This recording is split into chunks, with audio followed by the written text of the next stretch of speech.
Hello everyone, welcome back. I've got another cup of hot tea. That's for a tea bag. I've never used it, but you know. So it's Friday, and I just had 2 days of doing 157 yards of glue-down carpet on walls. So that was interesting. But it's video time. This is number 9 of the Pacific War, Fall of Malaya. Malaysia is what I want to say. Anyways, let's get in the video. Sorry. Let me do the settings. Sorry.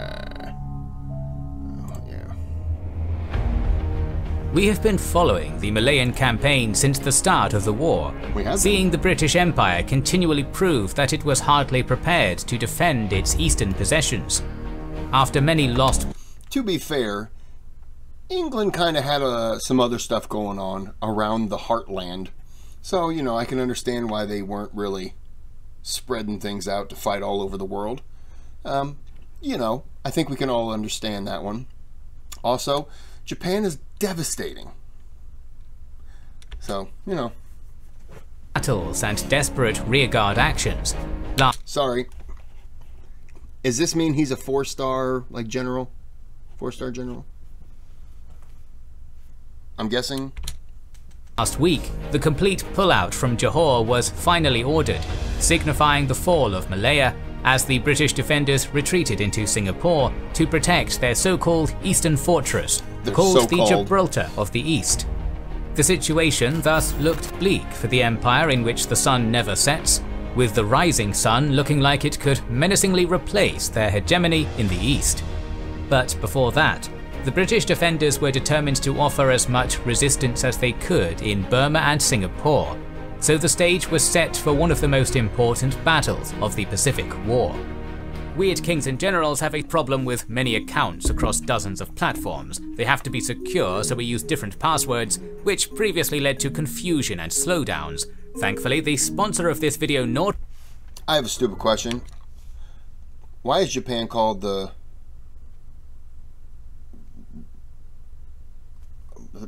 sun never sets? What is the meaning behind that? I've heard it before. I'm sure I learned that in school, but I don't remember offhand what it is. It's not important, but if anyone knows, it'd be great if you could inform me.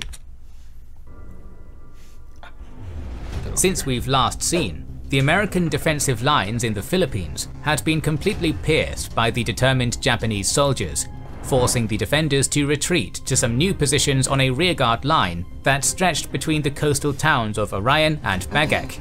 By January 26th, the Filipino forces under Generals Wainwright and Parker had completed their withdrawal, dividing their new defensive line into several sectors. In hot pursuit, the Japanese started to hammer the American defensive positions straight away, with General Nara and his 65th Independent Mixed Brigade advancing in the east, and with General Kimura's forces moving towards the west. But General Homma had an ace up his sleeve, a planned naval invasion to bypass the American defenses, and thus capture the naval base of Mariveles with the objective of cutting off the retreat of the defenders.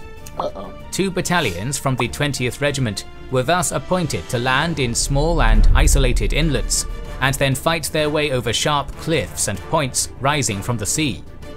Back on the evening of January 22nd, the landing craft set out from the town of Morong, heading towards Kaibobo Point, south of Bagak. Unfortunately for the Japanese, the landings went awry, facing rough seas, poor weather, and the threat of American PT boats. This caused them to misidentify the landing zone, coming ashore at Quinoran Point and Longaskawayan Point, which were further down the coast from where they expected to land, something that left them very isolated, but also very close to their target. If this was their target, why did they want to get here and fight their way down? Why not just come around and land? Because, I mean, there's no insignia here that lets me know that there were troops there. I'm positive there probably were, but there probably were. Just like these three right here popped up out of nowhere, so I'm sure there was something around there. Sorry, never mind. Never mind, sorry.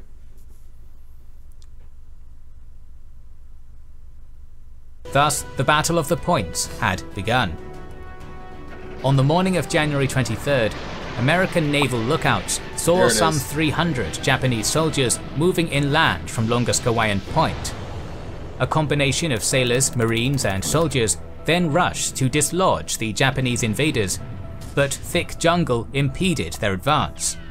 They eventually managed to push back the Japanese, yet they could not defeat them. The Americans then exerted an intense artillery and mortar bombardment over the Japanese positions, but this could only contain their advance for so long, so General MacArthur decided to send his trained reserves to save the situation. Meanwhile, at Quinorin Point, 600 Japanese soldiers managed to consolidate their position in the face of staunch opposition by American airmen and Filipino constabulary forces. For several days, the situation would remain the same, with both the defenders and the invaders trying to reinforce their positions as much as they could. On the night of January 26th, Kimura committed his reserve battalion and sent it from Olongapo to reinforce the Japanese at Quinorin Point. But this battalion would also be subjected to bad weather, landing instead north of Quinorin Point at Anyasan Point. In response, Wainwright sent 2 battalions of Philippine scouts and some M3 tanks to reinforce the American defenders, while the remnants of the American Air Force carried out a successful raid over the fields at Nielsen and Nichols. While the Battle of the Points played out, Homma decided to appoint Lieutenant General Morioka Susumu to command the offensive against Wainwright's western area, reinforcing him with 2 battalions and some support units. Using night attacks all along the Orion-Bagak line, the Japanese would also manage to make some limited incursions during these days. But on January 28th, after 2 days of heavy fighting and a successful night assault, Nara would finally manage to breach the defensive line in 2 places at Sector C. Despite these successes, the Japanese would fail to exploit their gains, so their advance would become bogged down. The next day, reinforced by Philippine scouts and tanks, the American defenders would also manage to destroy the Japanese forces at Longaskawayan Point, thus removing the closest threat to Mariveles. Wow. Still, 2 more points were in Japanese hands. That's like one of the first times I think that I can remember that the Japanese were destroyed for a battle.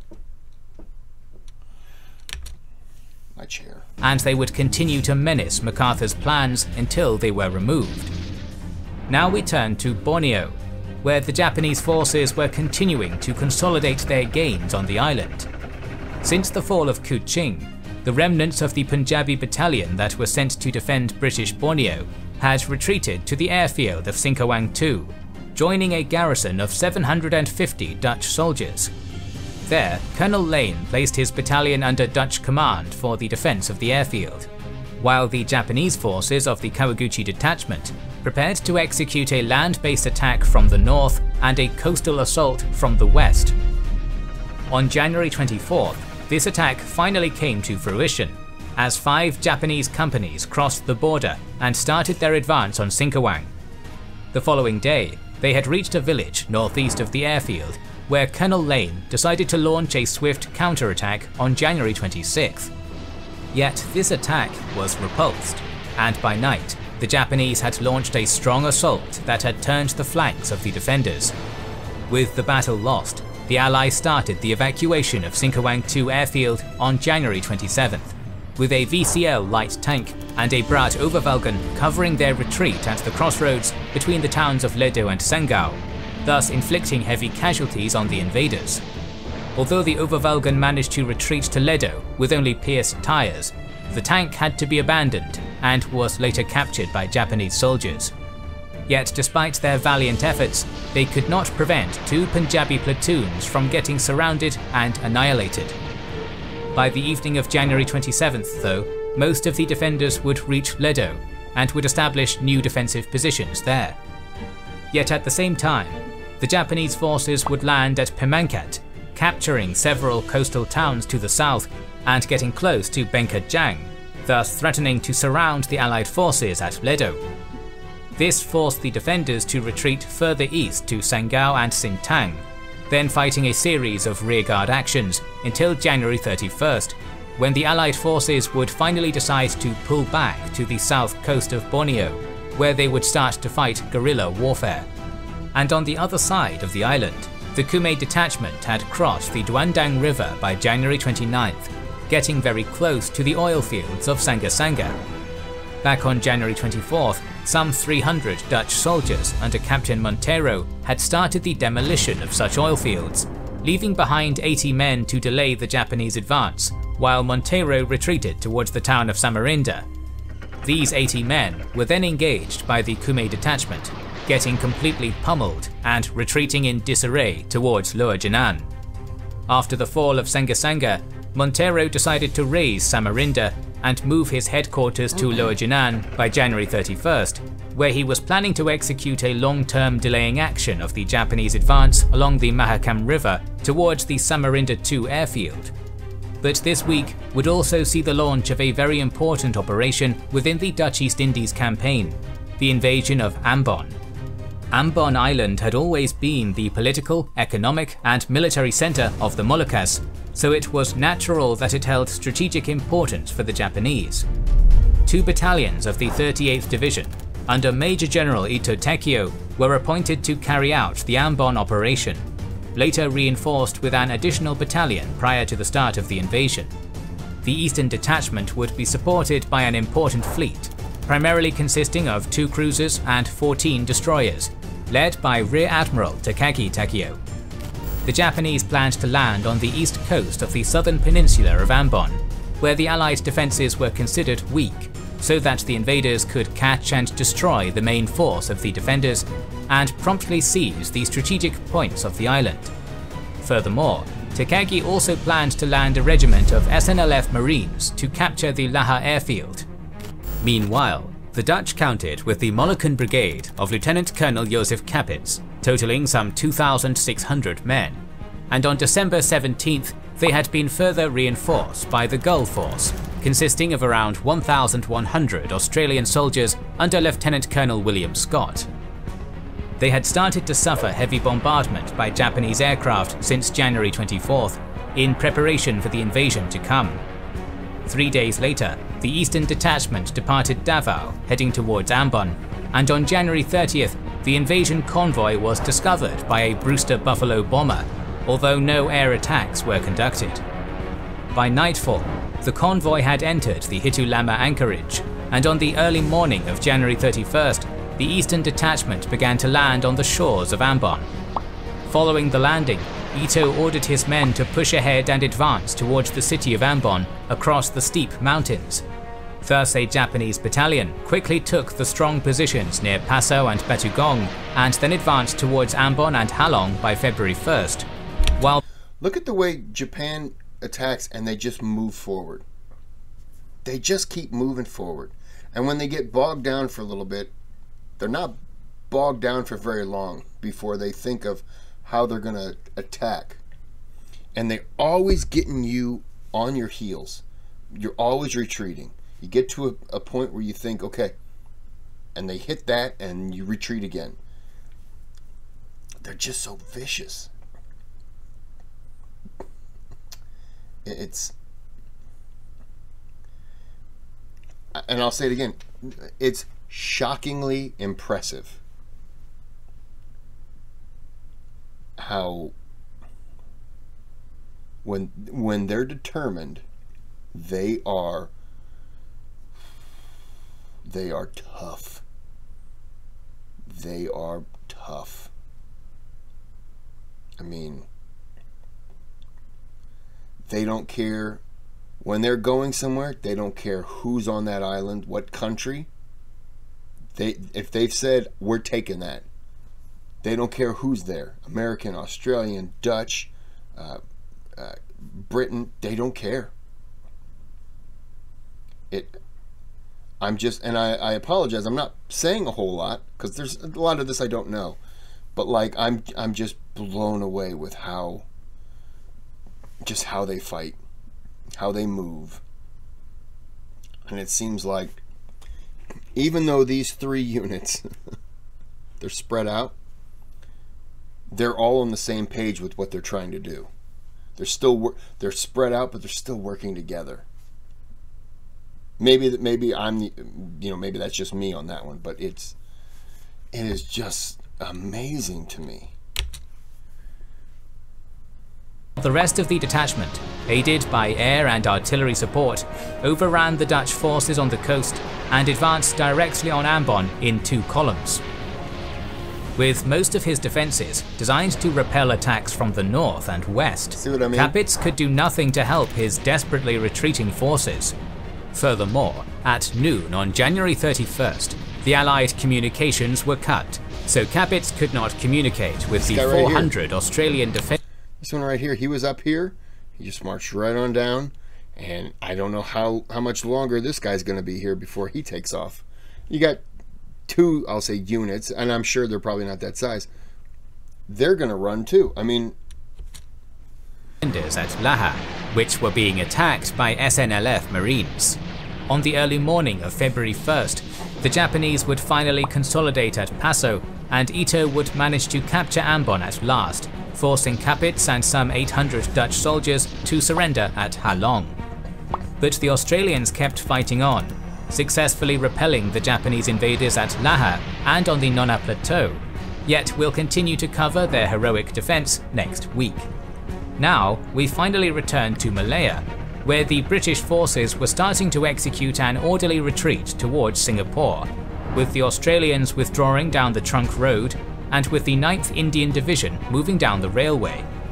The retreating Indian forces from Moa were also withdrawing from Batu Pahat, with General Bennett sending the recently arrived 53rd Brigade to help them. On the early morning of January 25th, though, the Imperial Guards Division launched their attack over Batu Pahat, while some of their men also began to press a retreating Australian brigade at Ayahitam. Despite the strong barrage of the invaders, the defenders held firm and repelled each of the enemy attacks, inflicting heavy casualties on them and forcing the Japanese to retreat. Later that night, their valiant fighting had given time for the main Australian force to withdraw south towards Singpang Rengam. And at the same time, I don't understand why they were retreating. Wow, I wish I knew about this before! You can make perfect meatballs in 3 seconds. Also, use it to make... And at the same time, after a hard-fought struggle at the Nithsdale estate, elements of the 9th Division had pulled out of Kluang towards Sayonghalat and Rengam by January 26th, continuing their retreat south through the railway the following day. But on that same day, the RAAF launched a strong attack over Endau, which had been captured by the Japanese 18th Division back on January 21st, and was receiving reinforcements by sea. The British planes failed to cause severe damage to the 2 transport ships, and in turn they lost 15 planes. Later that night, 2 British destroyers under Commander William Moran launched a naval raid at Endau, but they were engaged by a small fleet under Rear Admiral Hashimoto Shintaro, losing one of the destroyers as a result. By January 28th, the Australian battalion that was covering the rearguard of West Force had gotten to the Namazi rubber estate south of Singpang Rengam.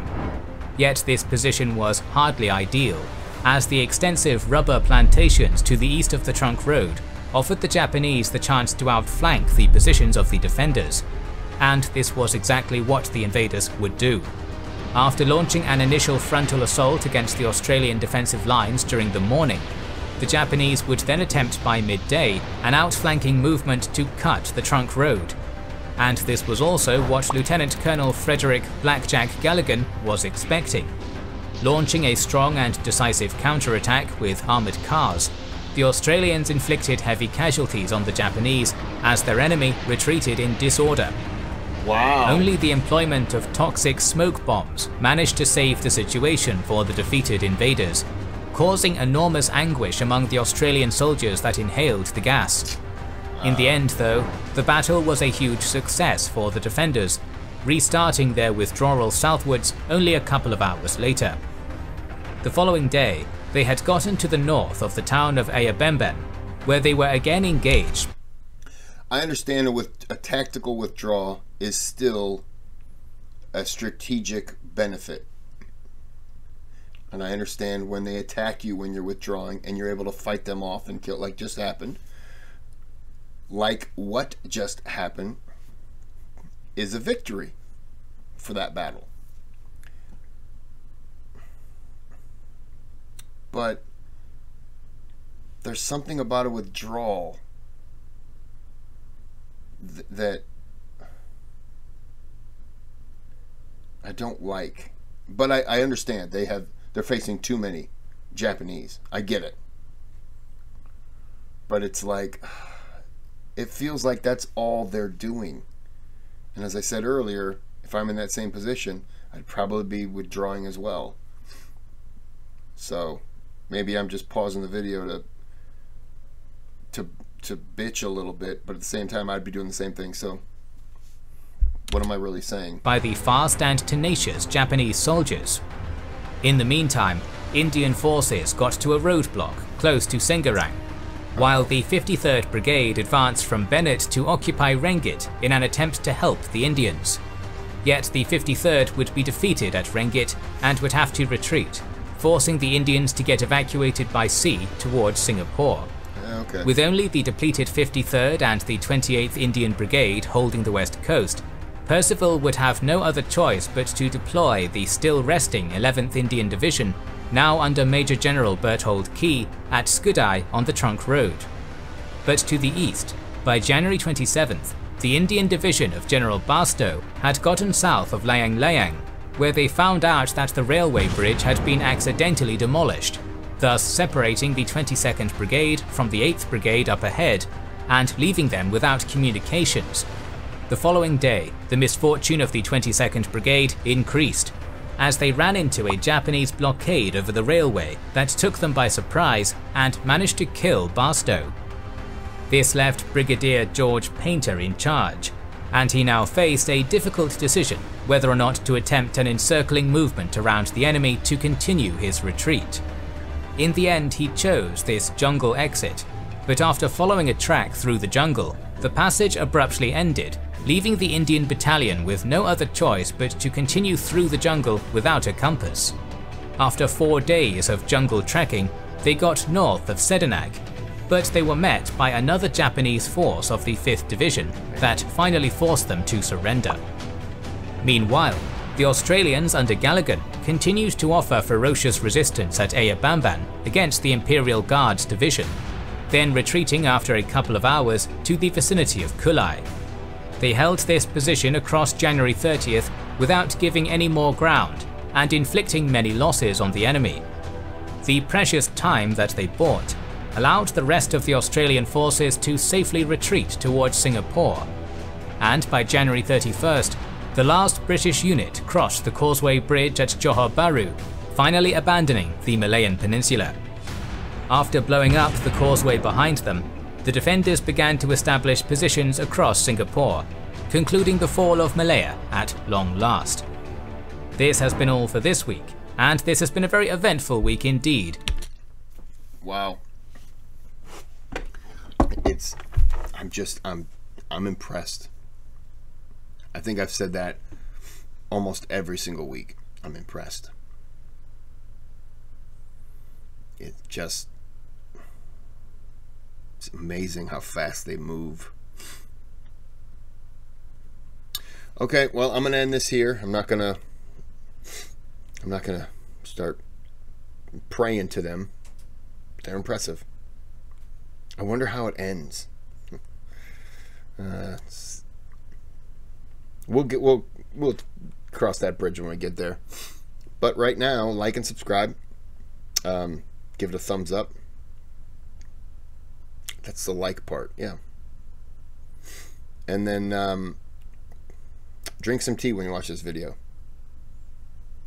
I should have put that in the beginning part.